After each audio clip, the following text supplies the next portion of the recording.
The Tigris River could soon flood the cradle of civilization. One of the world's oldest towns, Hasankeyf, seems destined to drown.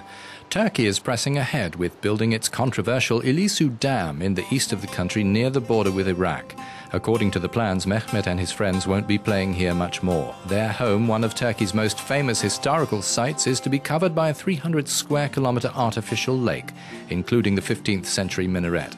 But Hasankeyf is much older than that by some 10,000 years.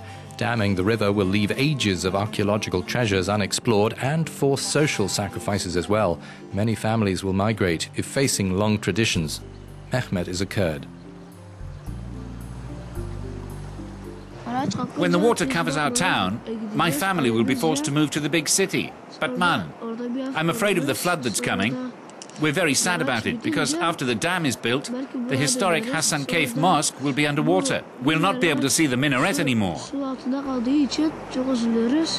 Mesopotamia is one of the first places where people invented agriculture, anchor of civilization. Biologists note the diversity of animal and plant life, many species found nowhere else in the world. The source of the Tigris is Turkey. It flows into Syria and then Iraq, whose government has protested against the dam.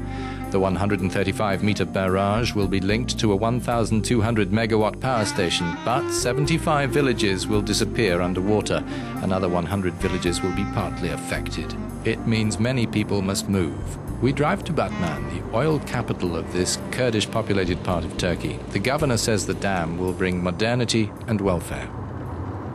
Nakledilecek vatandaşlar başka yere nakledilmeyecek. The people who are resettled won't go away. They won't emigrate. 3 kilometre yakınındaki bir They'll just go nearby, just 2 or 3 kilometers from today's Hasankeyf. Bursa barajı açısından bu tür bir durum söz konusu değil. Project promoters talk about resettling 5,000 people. Opponents estimate at least 50,000 people will lose their homes.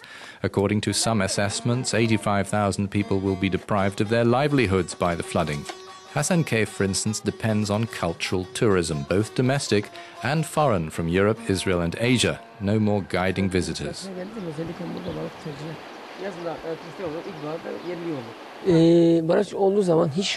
When they build the dam, I won't have a future anymore. The people in the region are not convinced when the Turkish government tells them new yacht tourism will provide them with incomes. The inhabitants say visitors want to see history, not modern marinas. The dam also goes against numerous EU rules. The European Parliament and Commission have repeatedly pointed out the project's shortcomings. Turkey does, after all, want to become a European Union member.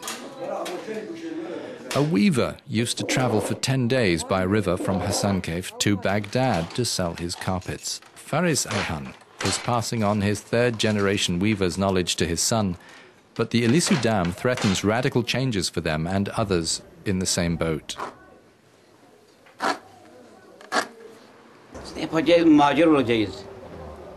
We can't do anything about it. We'll just have to migrate to some other place.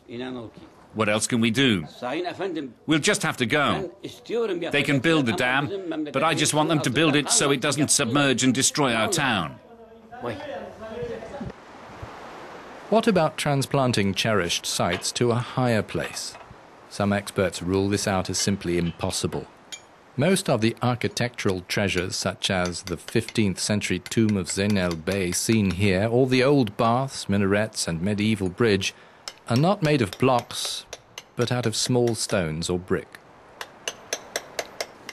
The mayor of Hasankeyf has struggled to prevent the 40-meter rise of the waters, and if ever he could, he would ask the Prime Minister this. Instead of building this huge Ilisu Dam, which threatens the cultural patrimony of Hasankeyf, I implore you, consider possible alternatives, such as a smaller dam, which would save Hasankeyf. Yet the planners haven't changed their minds. Heavy work is expected to start soon for completion around 2017. When the lake is at its fullest, it will lap the balcony of the medieval minaret, the pro-dam regional governor explains. He sees a potential for a modern Hasankeyf of 5-star hotels and shopping centers. Şunu da belirtmek istiyorum. Sadece baraj inşaatında I should underline that in the building of the dam alone, 10,000 people will be directly employed to work on it. In addition, 60,000 to 70,000 people will directly benefit from its construction. This will make a great contribution to solving the region's unemployment problem. Off camera, Batman's police chief said Kurdish terrorists move through the Tigris Valley from Iraq into Turkey, which the artificial lake would prevent. He says cultural defense initiatives are ideologically related to Kurdish extremism. The Kurdish mayor of Batman is not at his desk. He is in prison, accused of links with the PKK, which is outlawed in Turkey as a terrorist movement. People in Batman say this is untrue, that it is political persecution against Kurds in elected office. The city is against the dam. The deputy mayor would make this appeal to the Prime Minister.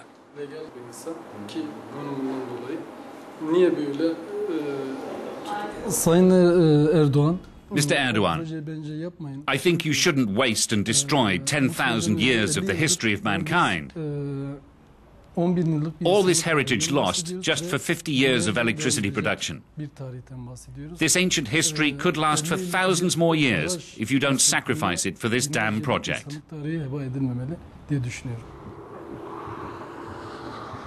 The Tigris Valley is speckled with thousands of caves. Until the 1960s, they were inhabited. Yusuf Kepti, a Kurdish fisherman, was born in one of them and lived his childhood here. Then came a law saying everyone must move into houses. The dam water will cover Yusuf's village too. Usually the family travels no further than to nearby Batman to sell its fish. But when they heard about the dam project, they went all the way to Ankara, supporting an organized petition to the German, Austrian and Swiss diplomatic missions. Those governments then cancelled 450 million euros in export credit guarantees backing the dam project. They said Turkey's plans went against World Bank and European Union standards. We do not want this artificial river dam. We're happy with the situation as it is today. The project makers are saying that this dam they want to build will be full of fish and that there'll be no problems for us fishermen to earn our living in future. But it's just lies. They want to destroy our culture. They want to send us to the big cities. And there we will no longer be able to live our own Kurdish culture and use our own Kurdish language.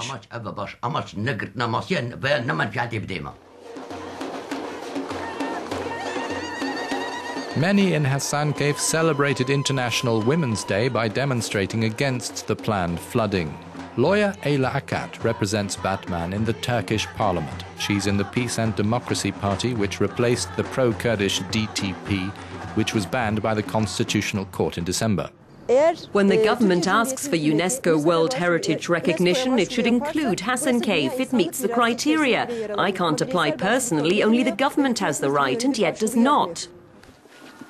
A coordinator of the Keep Hasankeyf Alive initiative, working with towns, workers' unions and professional organizations, recently crossed into Iraq to research the effects of Turkish dam construction in Iraq. She says the Ilisu Dam would cause further problems for Iraqi irrigation systems. It's going to affect the downstream countries, which is Iraq and Syria. And if this project is built, around 15 million people in Iraq will be affected from it.